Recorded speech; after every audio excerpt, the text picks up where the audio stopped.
Masukkan.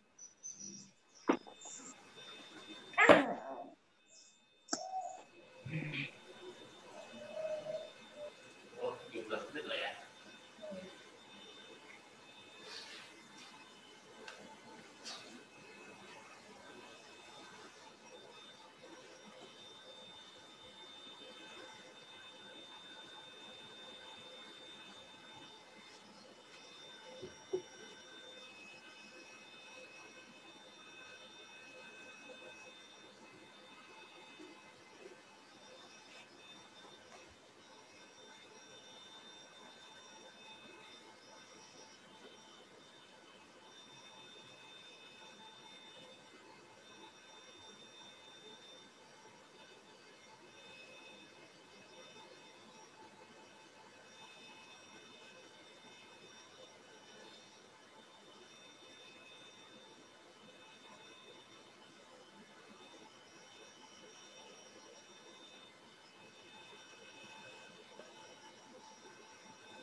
Selamat pagi. Pagi. Espero, ever, onward.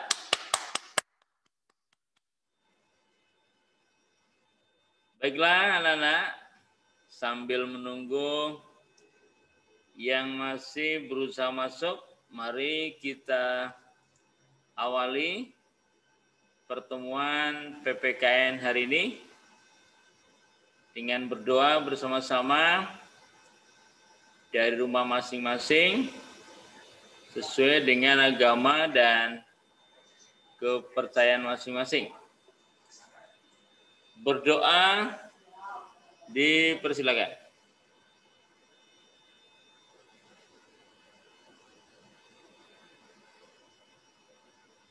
Cukup?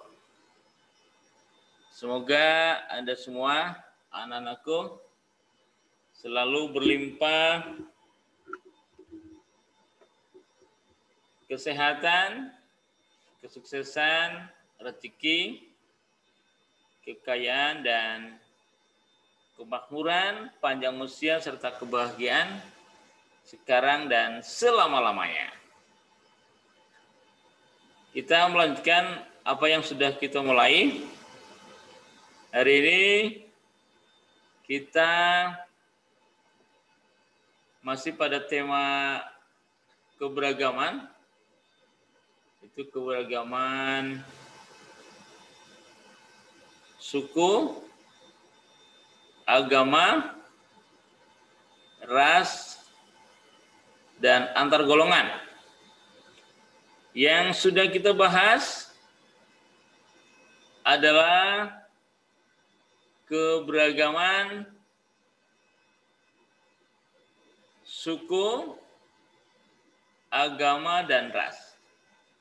Dan hari ini kita hendak membahas keberagaman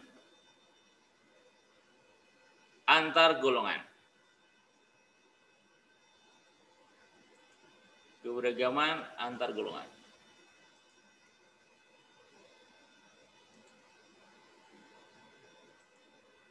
Ya.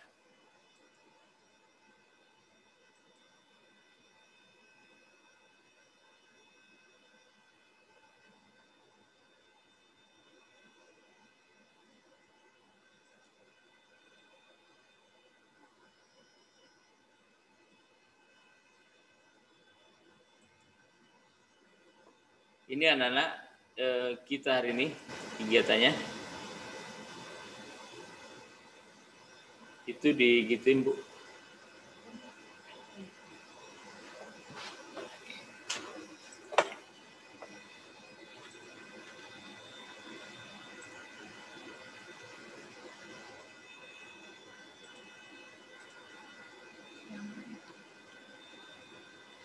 Keberagaman ini ya.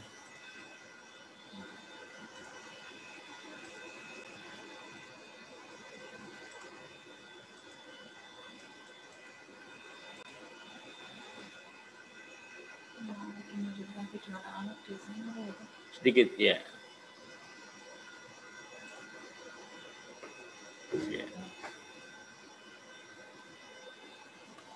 Baik, ini kelanjutan dari keberagaman suku, agama, dan ras. Jadi kalau disingkatkan SARA, suku, agama, ras, dan antar golongan.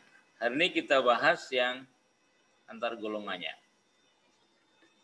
Anak-anak, menurut Syarif Muiz, dalam bukunya yang disusun tahun 2008, ada titik pandang keberagaman masyarakat Indonesia. Pertama, namanya titik pandang horizontal. Ini ditandai dengan kenyataan adanya kesatuan sosial yang berdasarkan perbedaan suku bangsa ya, agama, ras, adat istiadat, dan daerah. Ini namanya horizontal. Horizontal itu rata ya, seperti ini ya, rata. Kemudian titik pandang yang kedua, titik pandang vertikal. Ini ditandai dengan lapisan atas dan lapisan bawah yang cukup tajam. Jadi ini, kalau ini vertikal. Kemudian kalau yang ini namanya horizontal ya. Kesetaraan itu horizontal ya. Kalau atas bawah itu titik pandang vertikal. Dalam hal ini maka muncul yang namanya kelas sosial ya, atau social stratification. Ada kelas tinggi, ada kelas sedang, ada kelas rendah. Namun demikian, kelas-kelas ini anak-anak ternyata mengakibatkan adanya ketidakseimbangan dalam pembagian hak dan kewajiban antara individu dan kelompok dalam sistem sosial, sistem kemasyarakatan kita. Walaupun tidak selalu, tapi kadang-kadang menimbulkan ketidakseimbangan penerimaan hak dan kewajiban di antara kelas-kelas ini. Terkait dengan golongan anak-anak, ada sekilas tentang segmentasi kelompok kemasyarakatan. Ini masyarakat kalau Anda telah itu bisa dibuat lapisan-lapisan ya. Misalnya lapisan kebudayaan. Kebudayaan beda-beda kan, dari Sabang sampai Merauke. Ada banyak kebudayaan yang berbeda-beda. Kemudian ada segmentasi berdasarkan kepercayaan. Ada nama agama dan ada kepercayaan terhadap Tuhan Yang Maha Esa. Itu pengelompokan, maksudnya pengelompokan atau segmentasi lapisan-lapisan yang ada dalam masyarakat. Kalau kita lihat lagi bisa dari segi pendidikannya. Ini pun ada sekat-sekat, ada segmentasi, ada kelompok-kelompok perbedaan tingkat pendidikan. Kalau di desa Anda saja begini, ada yang tamat SD, ada yang tamat SMP, ada yang tamat SMA, ada yang perguruan tinggi ada yang S1, S2, S3, dan seterusnya. Itu pengelompokan lapisan masyarakat berdasarkan pendidikannya. Dapat juga dipandang dari lapisan masyarakat berdasarkan aspirasi politiknya. Terutama kalau musim pemilu. Dalam hal ini, pilihan politik kan berbeda-beda. Ada yang senangnya partai A, partai B, partai C, dan seterusnya, banyak sekali partai ya. 10 partai, untuk yang lalu, boleh jadi yang datang ada 11 partai, atau bahkan lebih. Ya. Ini pengelompokan masyarakat berdasarkan aspirasi politik mereka.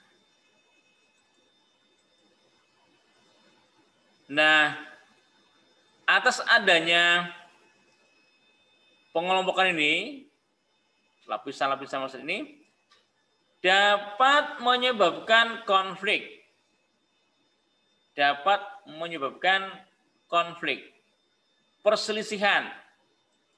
Terutama jika muncul etnosentrisme. Katakan ya Nana dari rumah masing-masing, jika muncul perasaan etnosentrisme. Apa itu? Ialah menganggap hanya kelompok atau golongannya sendiri saja yang paling baik dan paling sempurna, sementara yang lainnya dianggap memiliki banyak kekurangan. Nah, ini namanya etnosentrisme. Itulah awal munculnya konflik-konflik yang ada di sekitar kita. Konflik sosial. Ada kesalahan pemahaman mengenai keberagaman. Maka timbul seperti ini nih. Ya. Itu muncul perselisihan. Ini mereka sedang membalangi sesuatu ya. Ramai-ramai membalangi apa gitu. Ini konflik ini. Kemudian wah ini suku nih, suku-suku berperang ya. Itu kan ada kesalahan pemahaman mengenai keberagaman. Padahal harus selalu kita beragam ya, tidak bisa sama selalu. Berkelahi ya, ini kan timbul karena adanya kesalahan pemahaman tentang perbedaan. Kesalahan pemahaman tentang keberagaman. Muncullah konflik-konflik sosial seperti ini. Ini yang tidak boleh terjadi anak-anak. Ini contoh-contoh hal-hal yang tidak boleh terjadi. Tawuran, peperangan, perkelahian itu sama sekali tidak boleh terjadi di antara Anda semua, di antara saya dengan Anda, di antara kita semua anak bangsa Indonesia. Tidak boleh terjadi. Ini ya. Konflik-konflik. Tidak boleh terjadi di antara kita memahami secara salah tentang keberagaman yang ada di sekitar kita. Nah, kita harus selalu berpikiran bahwa kita harus membuat acuan dalam pemikiran kita bahwa keberagaman itu memberikan manfaat tak terhingga untuk kita semua. Ya. Ini anak-anak nih ya, ini aneka agama nih di sini nih ya. Ini ada Katoliknya, ada Protestannya, ada Islamnya, ini ada Hindu, ada Buddha di sini nih ya. Ini kan bagus. Kerukunan antar tokoh-tokoh umat beragama terjalin karena adanya dialog. Mereka sering berkumpul, sering berdialog ya. Jadi mereka rukun. Itu manfaatnya, manfaat keberagaman. Jadi mereka berbeda, tetapi tetap dalam rangka kerukunan. Apakah anak-anak bisa rukun? Ini juga contoh nih, contoh anak-anak yang rukun. Jumlah pemuda dari organisasi pemuda lintas agama. Berarti ini macam-macam agama nih, ada Muslimnya, ada Hindunya, tetapi menyiapkan perayaan Natal gitu maksudnya nih. Ini jadi kan rukun banget ya. Nah, dalam hal ini kita harus mengikuti semangat persatuan dan kesatuan yang telah diberikan pondasinya oleh para pendiri bangsa ya. Bung Karno dan angkatannya pada waktu itu. Itu ya. Jadi malah kita menggunakan keberagaman ini untuk manfaat yang luas bagi kehidupan yang lebih baik. Jadi apa manfaat keberagaman bagi kita semuanya? Pertama, pendorong terwujudnya persatuan dan kesatuan bangsa. Justru dengan keberagaman kita bisa bersatu. Itu yang pertama ya. Yang kedua, menjadi pendorong tumbuhnya kesadaran setiap warga negara akan pentingnya pergaulan demi memperkokoh persatuan dan kesatuan bangsa. Dengan beragam kita dapat bergaul dalam perbedaan ya. beda suku, beda agama, beda ras, beda golongan, tidak masalah.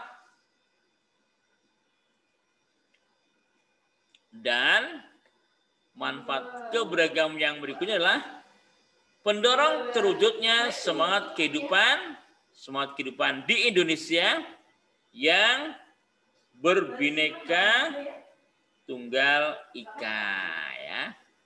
Ini manfaat luar biasa dari keberagaman. Manfaat keberagaman, ya. Untuk itu anak-anak, bagian kedua dari tema besar keberagaman suku, agama, ras, dan antar golongan adalah ini. Yang tadi berarti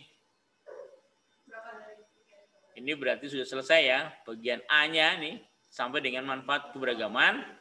Nah, sekarang kita lanjutkan dengan bagian kedua. Arti penting memahami keberagaman dalam kerangka Bhinneka Tunggal Ika. Arti pentingnya apa ya? Perlu dipahami anak-anak, wilayah negara kesatuan Republik Indonesia ya. Ini adalah merupakan negara kepulauan, yaitu negara yang seluruhnya terdiri dari satu atau lebih, ya, ribuan dalam hal ini ya, ribuan kepulauan dan dapat mencakup pulau-pulau yang lain. Ini namanya negara kepulauan. Negara yang terdiri pulau-pulau. Negara yang terdiri banyak pulau itu namanya negara kepulauan. Seperti wilayah negara kesatuan Republik Indonesia. Nah, yang perlu diingat oleh kita semua dalam konteks wawasan Nusantara, pulau-pulau kan dibatasi laut ya. Di antara pulau satu dengan pulau lain ada laut nih ya. Dalam wawasan Nusantara, laut kita ini bukan unsur pemisah antar pulau. Ingat-ingat ini, laut bukanlah unsur pemisah.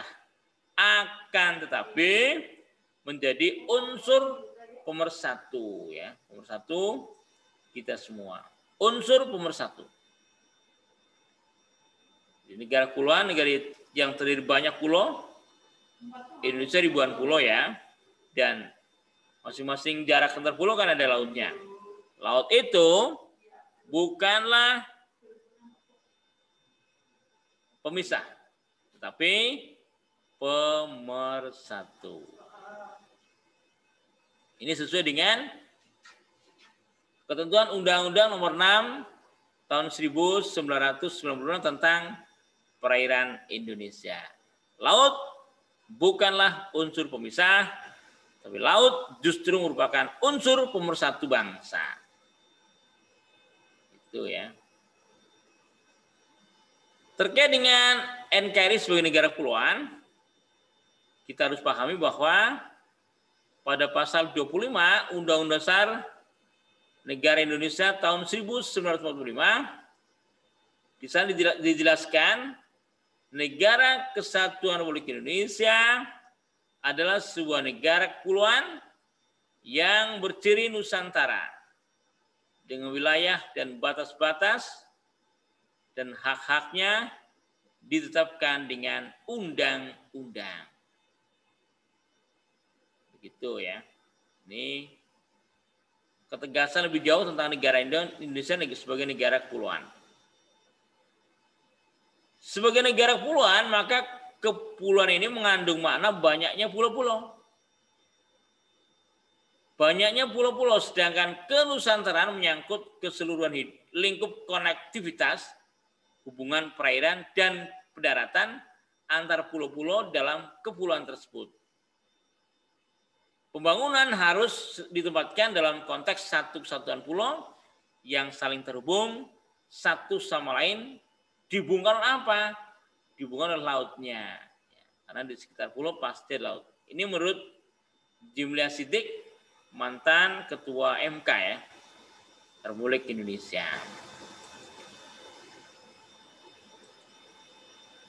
Ada bahayanya anak-anak. Negara kepulauan ada bahayanya ya. Ada bahayanya. Apa bahaya negara kepulauan? kadang-kadang antara pulau yang satu dengan pulau yang lain ada ketidakharmonisan. Kadang-kadang loh ya, tidak selalu. Kadang-kadang ada ketidakharmonisan.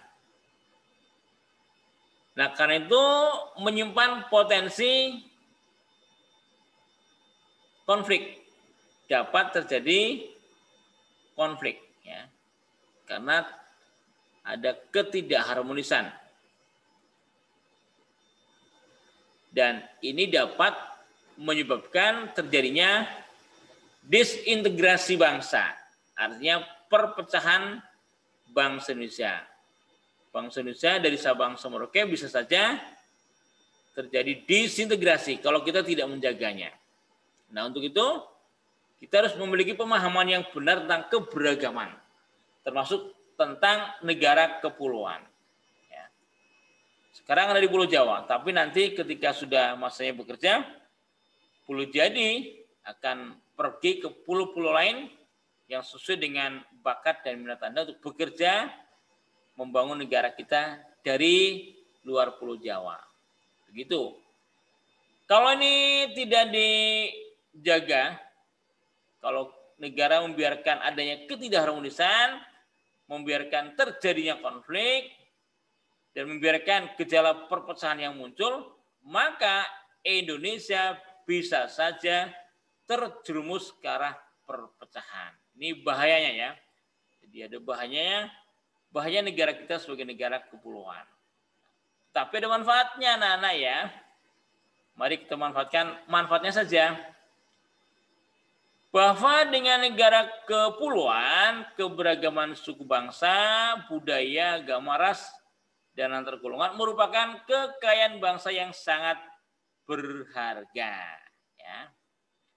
Jadi suku, budaya, agama, ras, dan bermacam-macam golongan yang ada tadi, ada lapisan-lapisannya, ada segmentasinya, ketidaksamaan ini justru merupakan kekayaan bangsa yang sangat berharga. Ya. Oleh karena itu kita tetap bersatu dalam perjuangan mengisi kemerdekaan untuk mewujudkan cita-cita negara merdeka, bersatu, berdaulat, adil, dan makmur. Ini manfaat negara kita sebagai negara Nusantara, negara kepulauan yang justru dengan keberagaman menciptakan kesatuan bangsa demi terwujudnya Bhinneka Tunggal Ika. Ini anak-anak ya, manfaat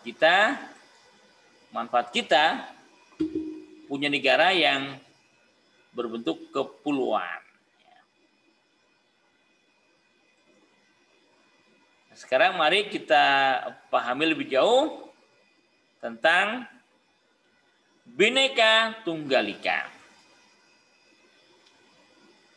Bagi kita, apa Bhinneka Tunggal ini?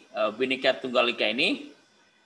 Bhinneka Tunggal Ika bagi kita bangsa Indonesia, bagi kita anak bangsa, ini adalah moto ya, moto. Moto ini sebenarnya semboyan ya. Moto negara, semboyan bangsa Indonesia. Bhinneka Tunggal Ika ini cara menulisnya yang benar begini ya Nana ya. Dengan double N dan ada H-nya ya.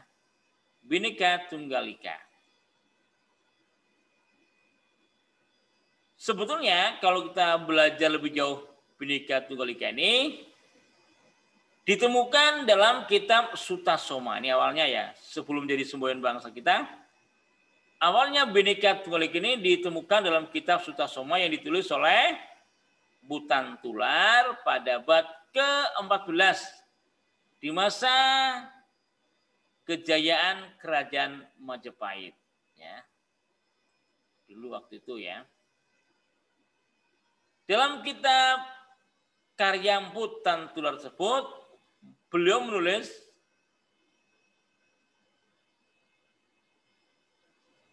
Raneka Datuwinus Budawisma Bhinneki Rakwaring Apan Kena Parwanosen. mangka ing dina tatwa kalawan siwa tatwa tunggal bineka tunggal ika tanhana dharma mangruwa. Artinya bahwa agama Buddha dan Siwa ini berarti agama Hindu, merupakan zat yang berbeda. Tetapi nilai-nilai kebenaran Cina, Buddha, dan Siwa adalah tunggal. Maksudnya nilai-nilai kebenaran yang ada pada agama Buddha dengan nilai-nilai kebenaran yang ada pada Siwa, agama Hindu, adalah tunggal. Terpecah belah tetapi satu jua, artinya tak ada dharma yang mendua. Tidak ada hukum yang mendua. Itu bineka tunggal ika. Ini asal-usulnya anak-anak ya. Jadi sebelum menjadi semboyan bangsa Indonesia seperti sekarang, ini punya akar yang sangat kuat karena sudah ditulis oleh pendahulu bangsa Indonesia, yaitu Mpu Tantular. Ini nenek moyang kita semua ya. Mpu Tantular dalam kitab beliau yang terkenal, kitab Sutasoma. Ini disusun pada masa kejayaan Majapahit. Ya, di sana ada kata-kata yang diambil ini bagian terakhirnya yaitu bineka tunggal ika. Jadi mangka jinatwa kalawan siwa tatwa tunggal bineka tunggal ika tanhana dharma mangruwa ya. Terpecah belah tapi satu jua, tidak ada dharma yang mendua, tidak ada kebenaran yang mendua. Dan secara harfiah bineka tunggal ini, bineka tunggal ika ini ya. Kalau bineka saja itu beragam ya.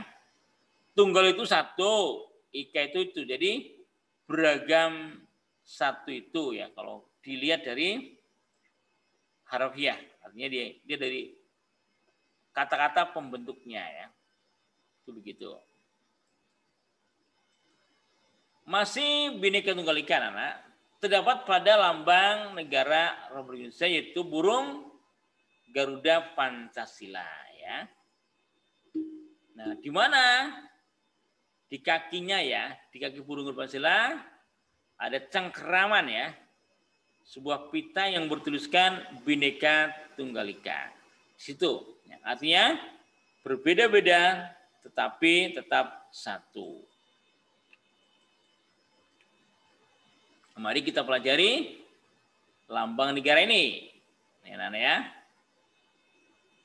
Jumlah bulu Garuda Pancasila ini ya pada leher ini kalau dihitung anak-anak di leher ini jumlahnya 45 bulu di leher ya. Ini kan jadi peristiwa proklamasi kemerdekaan 17 Agustus 1945. Karena sayapnya kalau Anda hitung 17 bulu pada masing-masing sayap ini 17 gitu. Dan ini brutunya ya namanya ini pangkal ekor. Kalau dihitung ini ada 19 helai bulu di bawah perisai pada pangkal ekor ya. Ini pangkal ekor ya. Ekornya kan ini pangkalnya. Ini bulunya 19. Jadi 1945 ya. Kemudian 8 bulu pada ekor. Ekor ini 8 ya. Bulannya ya. Jadi ini kalau sayap ini tanggal proklamasinya, ekornya adalah tanggal bulannya, angka bulan, dan ini leher sama pangkal ekor adalah 1945. Jadi 17 Agustus 1945. Ini proklamasi kemerdekaan Republik Indonesia terabadikan di lambang negara kita burung Garuda Pancasila. Nah, mengenai isi perisai anak-anak ya, kan 5 ya. Cara menghitungnya, cara menunjuknya gini. Ini kan bintang, rantai emas, pohon beringin, kepala banteng, dan badai kapas. Ini dimulai di tengah. Jadi bintangnya ya. Bintang melambangkan sila ketuhanan yang Maha. Rantai emas ini ya menggambarkan sila kemanusiaan yang adil dan beradab. Ini kan hubungan manusia yang setara ya. Jadi ada toleransi, saling menghormati, saling mencintai di sini. Kemudian persatuan Indonesia, negara harus melindungi Indonesia seluruhnya ya. melindungi segenap bangsa dan seluruh tumpah darah. Maka ini gambarnya pohon beringin, gitu ya. Kemudian kepala banteng ya. Kepala banteng ini menggambarkan sila kerakyatan yang dipimpin oleh hikmat kebijaksanaan dalam permusyawaratan perwakilan. Ini menggambarkan demokrasi ya, kedaulatan rakyat. Kepala banteng. Kekuatan rakyat, kekuatan banteng. Maksudnya begitu dalam Pancasila ya, bukan partai loh ya.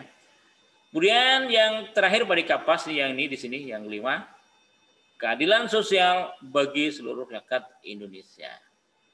Begitu anak-anak. Di mana Bhinneka Tunggal Ikanya? Di sini anak-anak. Ini kan kaki burung Garuda mencengkeram sebuah pita dan di dalam pitanya tertulis Bhinneka Tunggal Ika. Ini semboyan bangsa kita.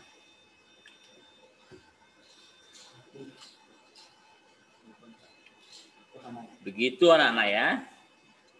Nah sekarang maknanya, makna lebih luas dari berbeda-beda tetapi tetap satu itu, Bhinneka Tunggal Ika dalam pemahaman lebih luas ya.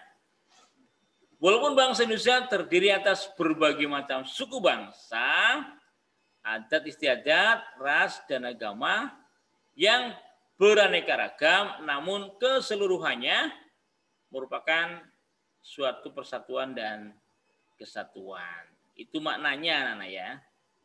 Kalau secara singkat berarti berbeda-beda tapi satu juga. Tapi kalau makna seperti ini ya. Walaupun bangsa Indonesia terdiri atas berbagai macam suku bangsa, adat istiadat, ras dan agama yang beraneka ragam, namun keseluruhannya merupakan suatu persatuan dan kesatuan. Itu makna ya. Dan mengenai ini semua diatur dalam peraturan pemerintah nomor 66 tahun 1951 tentang lambang negara Republik Indonesia yang diundangkan pada tanggal 28 November 1951 dan termuat dalam Lembaran Negara nomor 2 tahun 1951. Jadi ini tentang lambang negara ya. Jadi Bhinneka Tunggal Ika termasuk bagian dari pembahasan tentang lambang negara. Ini peraturan pemerintah yang mengaturnya ya. 66 tahun 1961. Nah, bagaimana kita menerapkan semboyan kita Bhinneka Tunggal Ika ini? Bagaimana menerapkannya?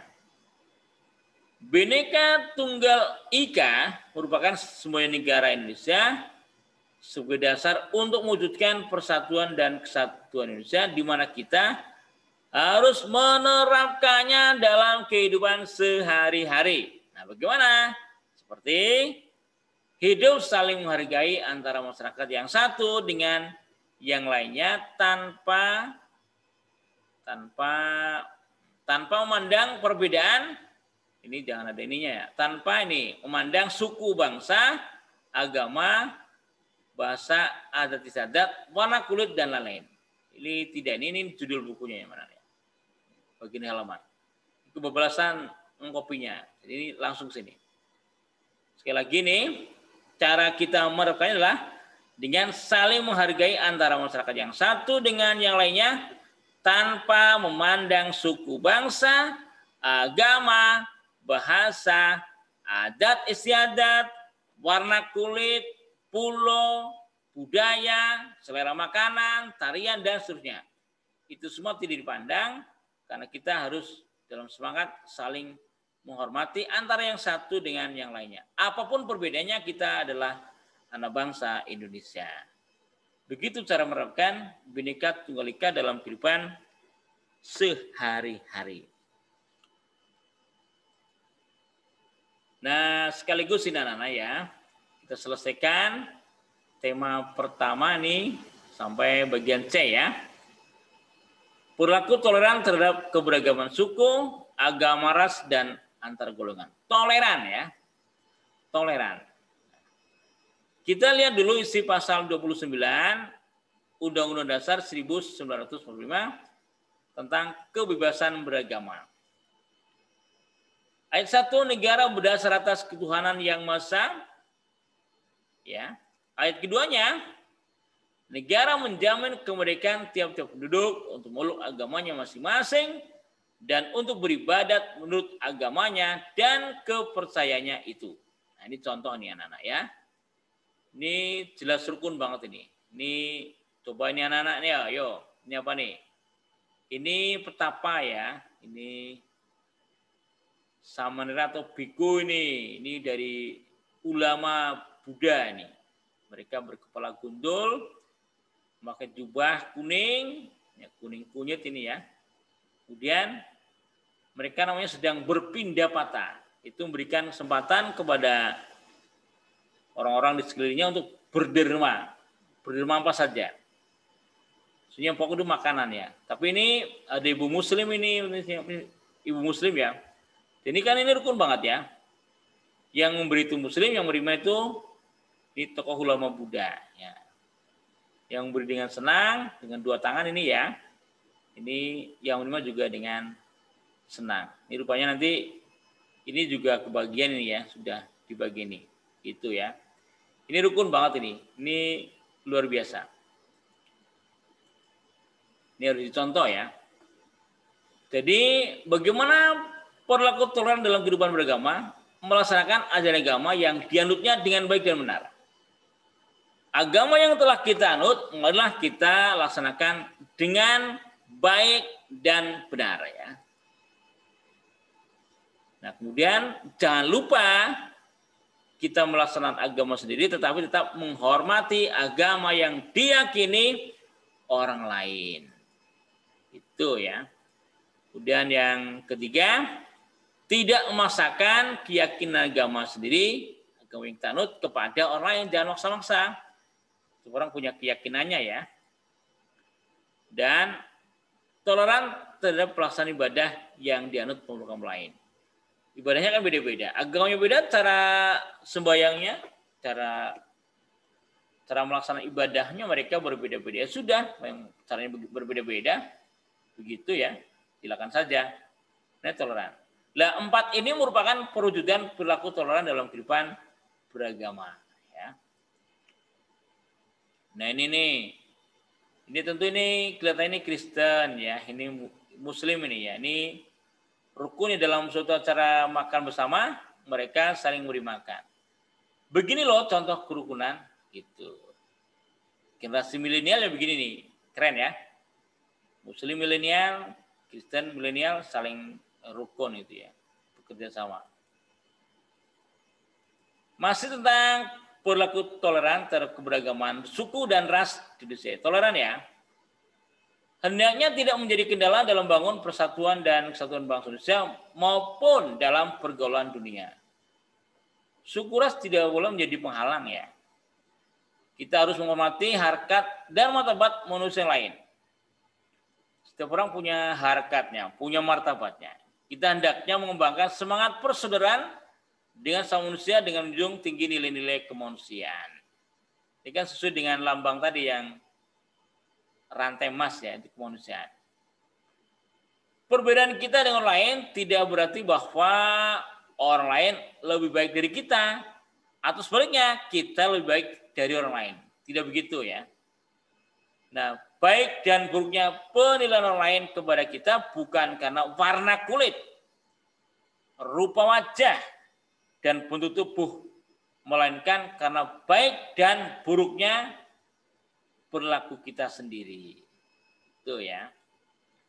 Oleh karena itu, sebaiknya kita berperilaku baik kepada semua orang tanpa memandang aneka perbedaan yang ada. Beda suku, beda agama, beda ras, beda golongan, tidak masalah ya. Tidak kendala untuk bersatu. Nah, ini contohnya ini. Ini ada kartun yang bagus ya. Ini kan ada beda suku ya ini. Ini Jawa nih ya, yang ini Jawa nih.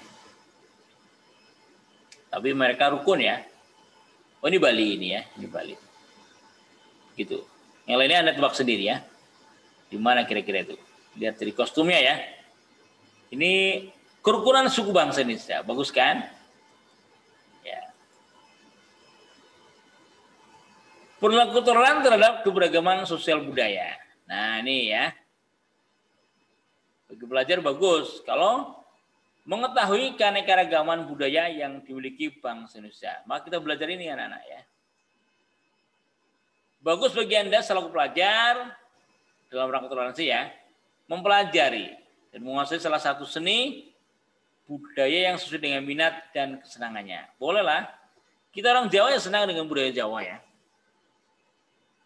Lagu-lagu Jawa kita senang ya. Campur sari kan senang kan? Ya. Merasa bangga dengan budaya sendiri. Apapun yang kita sudah miliki di Jawa ini kita bangga ya dengan apa yang ada ya. Dan kemudian menyaring budaya asing yang masuk ke dalam bangsa Indonesia. Disaring ya, selektif.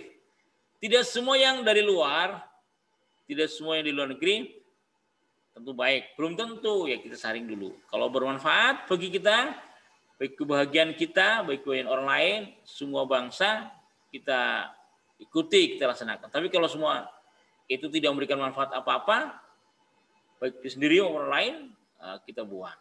Kita tidak pakai. Begitu maksudnya ya. Ini bagus ini ya. Toleransi di antara para pelajar. Nah, ini kerukunan budaya ini kan beda-beda, ini ada aneka tari, aneka budaya ya. Tapi mereka rukun ya. Dalam kerangka budaya Indonesia. Ini macam-macam budaya ya anak-anak ya. Ini luar biasa. Ini tentu Papua nih anak-anak ya. Ini mana lagi nih ini. Anda di buku ini ada nih di buku. Silakan Anda pelajari. Anda juga bisa menggalinya dari Google ya. Ini banyak sekali. Nah, oleh karena itu kita anak-anak, kita akan menjadikan bangsa ini, kita akan menjadi bangsa dengan jati diri bangsa yang dikagumi dunia jika kita selalu bangga dengan budaya kita sendiri. Oleh karena itu anak-anak, mari kita bangga dengan budaya kita sendiri, budaya Indonesia. Baiklah, Pak Ahmad sudah di sini dan saya sudah 40 menit lebih bersama Anda. Terima kasih atas perhatiannya. Kekurangannya mohon maaf. Selamat pagi. Espero, effort, onward.